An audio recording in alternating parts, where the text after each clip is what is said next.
this one was all about content first and data second, and I think that's really, really important for anybody, but especially nonprofits and think tanks as they go to spend money on, redoing a website or creating a new campaign for a policy issue.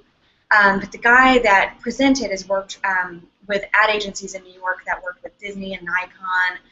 He was the project lead for Yahoo and Black & Decker. Oh my gosh, quite the pedigree. Yeah, he seemed like quite an amazing person. But right now he works for Media Temple out of LA. And something that he said at the very beginning I thought was just fit so well with Spark. He said he helps brands create unique and interesting stories. Wow, right up our alley. And that's just right up our alley. It just really speaks to our mission and what we try and help people do. Mm-hmm. And he talked about the cartel chair was one of the first things that he worked on with Media Temple, I believe. And it was the Ghost Chair campaign. So if you've seen it, it's like this, you've seen it, you just don't know that you've seen it, basically, but it's a, which could or could not speak to the branding of it, but it's the clear chair. So, it looks very modern, it's a clear chair. Mm-hmm. And so basically when they were thinking about how people were going to utilize the chair, or like what the key takeaway was that they wanted people to have from the chair was not its functionality, it's a chair, but how people were going to engage with the chair. And so they basically took a truck and took some chairs out around LA and had people borrow the chair for a couple of days, and they did a whole social media campaign around what people did with their chair. And so people would post pictures of the chair at a picnic, or the chair in their home, obviously, or the chair in the backyard, or like the chair at some weird event, or just people engaging with this chair. And it, when they had cartel chair in the beginning, it was like page 3 Google Analytics, their website, like cartel.com. And so after they did this this campaign, it came up to #1. Oh, wow. So they were actually able to increase their rankings by just thinking about what content they wanted to share with people. Interesting. Or what the overall message was that they wanted to convey. The other thing that he talked about was if the content of your message sucks, no one's going to care if your website looks cool. So you can spend all the money in the world on a rebrand, or you can spend all the money in the world. And people do. Yep. And people do. But if they can't find what they need, they're going to click that little X in the corner, and they're going to be gone.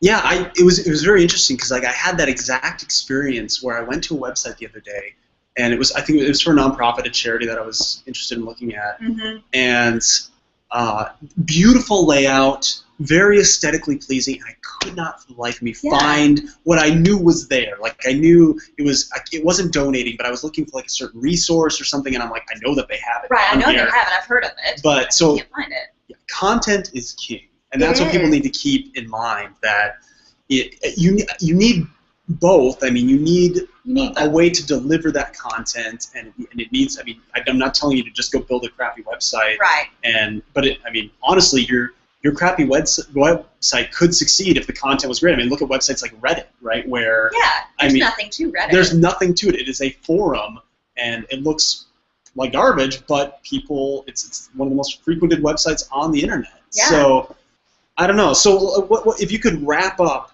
that session in a sentence? The idea of putting content before data. How would you encapsulate it? I would say, think about how people will engage with you, your brand, or your product, and how they will experience your product, and start there. And then start building your marketing campaigns, start building your website. But don't, everybody wants to start with, oh my gosh, I want to see the pretty result. Yep. But that, if anytime you work with a company, or if you have an RFP and you're trying to work with some sort of marketing team, if they want to show you the pretty result first, run.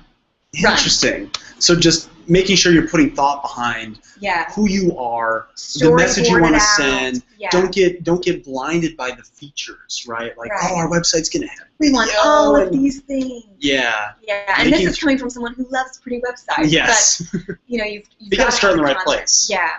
And he also talked about the app Square. I think we all know what Square is. You can run your credit card. As you heard earlier today, I'm quite the Square evangelist. Yeah, I mean, I love it. But when they started the app, they had the tag on their website that said, "Start accepting credit cards now." It didn't have some kind of crazy branded thing. It didn't talk about Square at all. It didn't say anything marketing oriented, but what it did was solve the problem. It said, when you read it, you said, "I have that problem. I can't take credit cards right now, and I would like to."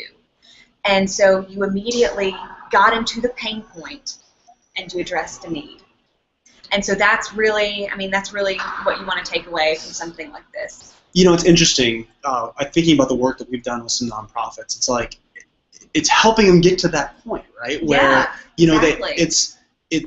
The spikes. It's the spikes, and it's just coming to that point of how does your policy, this whether it's 5, 10, 20 pages, I'm sure it has lots of great features and it's going to solve a lot of problems. All kinds of data. But what does it mean to the person at the end user of that data? Like, how is it going to change their life in a positive way? What's the pain? What's the story? pain? Who's the hero? Yep, all that great stuff.